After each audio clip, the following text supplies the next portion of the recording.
वार्ता YouTube news चॅनलमध्ये आपल्या सर्वांचं हार्दिक स्वागत। बीड लोकसभा निवडणुकीच्या अनुषंगाने आपणा सर्वांना अवघ्या 36 तासानंतर मतदान करायचं आहे। बीड जिल्ह्याचा खासदार कसा असावा, बीड जिल्ह्याच्या खासदाराच्या हातून काय अपेक्षा आहेत आणि बीड जिल्ह्याचा खासदार निवडत असताना आपण काय पाहिलं पाहिजे, या सर्व गोष्टी मनात ध्यानात घेऊन मतदानाची ही प्रक्रिया आणि हे लोकशाहीचं कर्तव्य आपणा सर्वांना पार पाडायचं आहे। बीड लोकसभा मतदारसंघाच्या निवडणुकीच्या अनुषंगाने या मतदारसंघातील राष्ट्रवादी काँग्रेस आणि मित्र पक्षाचे उमेदवार बजरंग बाप्पा मनोहरराव सोनवणे यांचे जिवलग सहकारी, त्यांचे जिवलग स्नेही आणि प्रभू श्रीरामाच्या मनामध्ये हनुमान होते तसं त्याप्रमाणे बजरंग बाप्पांच्या मनामध्ये एक हनुमानाचं स्थान निर्माण करणारे या नगरीचे माजी नगरसेवक, सध्या त्यांच्या पत्नी या ठिकाणी नगरसेविका आहेत, असे हे आमचे जिवलग मित्र भाऊसाहेब गुंड आपण यांच्याकडून गेल्या 15 दिवसांमध्ये ते जिल्ह्याचा आढावा घेत फिरत होते आणि या जिल्ह्याभरामध्ये प्रचारासाठी फिरत होते। तर नेमकी जिल्ह्यातील सामान्य माणसाची, सामान्य मतदारांची काय अपेक्षा आहे आपण हे जाणून घेऊया भाऊसाहेब गुंड यांच्याकडून।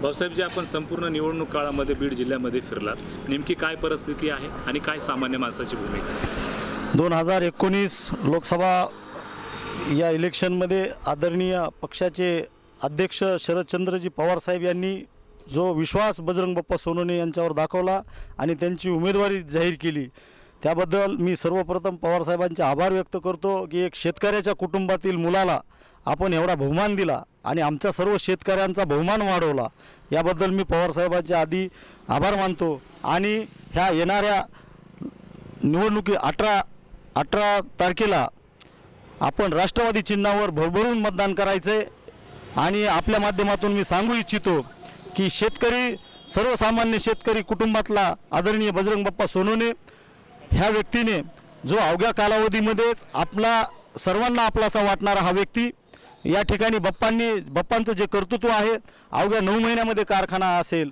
आणि तो कारखाना 5 वर्ष सातत्यानं यशस्वीरित्या चालवलेला आहे। तसं पाहिलं तर आपल्या जिल्ह्याच्या पालकमंत्री पंकजाताई मुंडे यांनी 1400 रुपयाचा ऊसाचा हप्ता काढला आणि त्या तोडीस तोड आदरणीय बाप्पांनी 2200 रुपयाचा हप्त्याचं बिल आपल्याला वर्ग केलेलं आहे।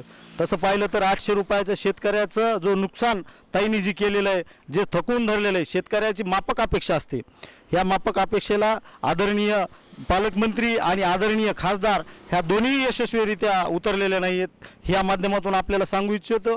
आणि बाप्पांचा जो येणाऱ्या 18 तारखेला विजय होणारच आहे। तसं पाहिलं तर सर्वसामान्य शेतकरी, दीनदलित, सर्व 18 पगड जात ही बाप्पांच्या पाठीशी आहे।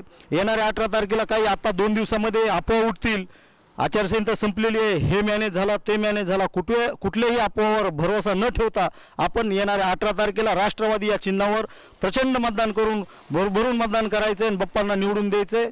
मी आपल्या माध्यमातून एवढं सांगू इच्छितो की ह्या मतदारसंघातून कमीत कमी केज मतदारसंघातून 30 ते 35 हजाराची लीड देण्याचा इथले सर्व मावळे बाप्पांना लीड देण्याचा प्रयत्न करतील।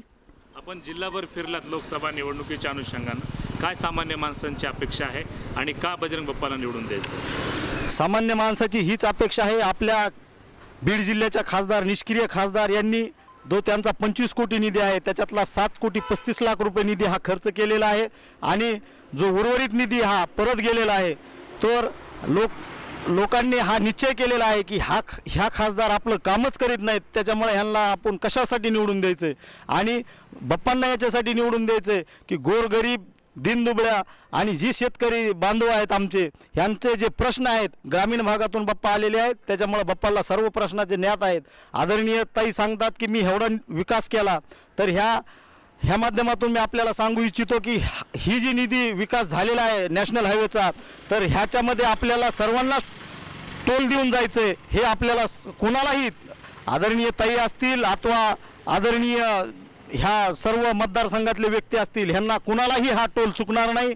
याच्यासाठी आपण सर्वांनी येणाऱ्या 18 तारखेला घड्याळ चिन्हावर भरभरून मतदान करून आपण बाप्पांना विजयी करायचं आहे आणि ह्या विजयाचे शिल्पकार आपण सर्व व्हायचं आहे, एवढीच अपेक्षा या चॅनलच्या माध्यमातून गीते साहेबांच्या माध्यमातून व्यक्त करतो आणि थांबतो। जय हिंद, जय महाराष्ट्र।